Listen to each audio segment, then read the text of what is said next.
Hey, it's Craig from TC-Helicon. After Tom and I finished filming the tutorial video for firmware 2.0.01 for VL3 and VL3 Extreme, that's the one that brings looper import and export to the party, I kind of thought it might be neat to show you guys how it's inspired me throughout the development and testing process in how to create music.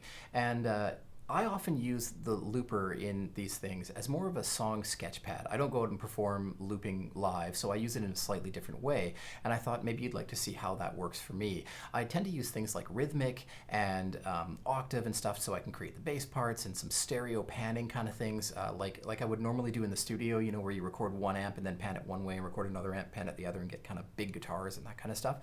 So I'm going to run you through something I found online that I then added to. And the cool thing about this is that it was a thing that I wouldn't necessarily have used in my own music to begin with, but it inspired me to do something. So it's like I had this weird pseudo collaboration with some other guy on the internet that had no idea that I downloaded his loop. And I thought that was kind of neat. So here's what I downloaded. Oops, that would be helpful if it played. Here's what I downloaded.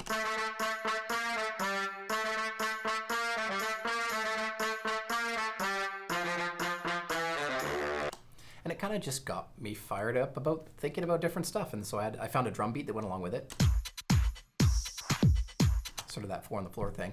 And then I also used the tambourine as the metronome. And there's already a tam in that beat, but it kind of accents it if I use both at the same time. So then it came up with this.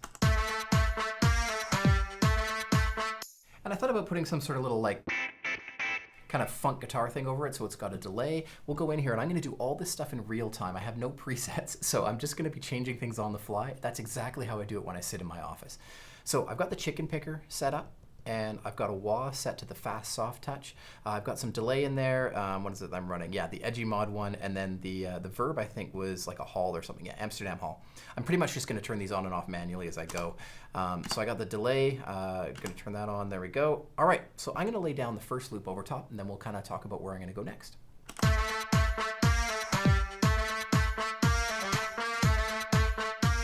I'm using switch 3, by the way.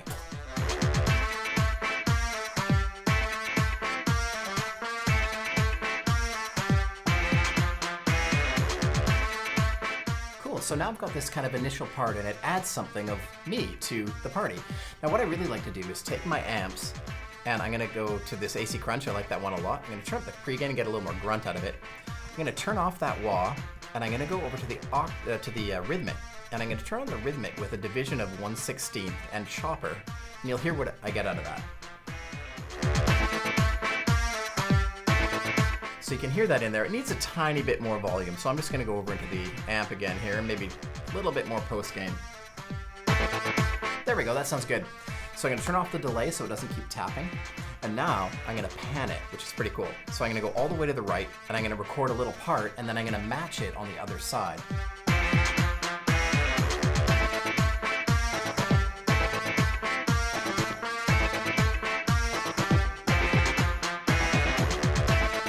Cool, so now all the way to the left.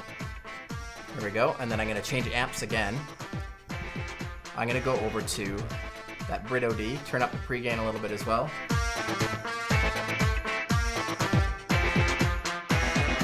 And just to match the levels, a couple dB.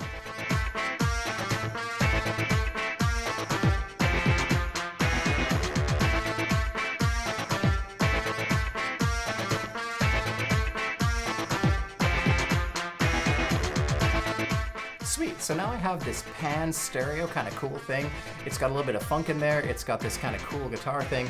I'm gonna now go back to that AC crunch amp, give it a bunch of pre-gain so I can take kind of a solo-y deal over the top. Oh, actually, what am I thinking? I have no bass.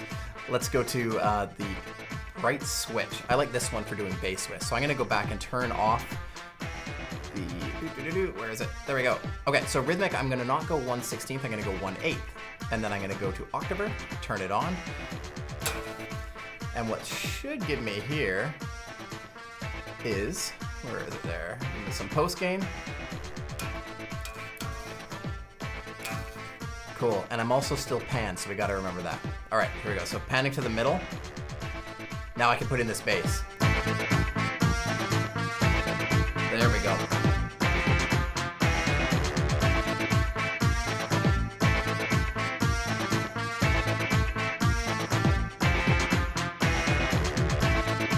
All right, now it sounds kind of like a full production. I'm gonna mess around now with a little solo thing. You guys can make fun of me for my soloing skills. That's cool with me. All right, so now let's get this to something a little bit more cranked up. Pre-gain on there. There we go.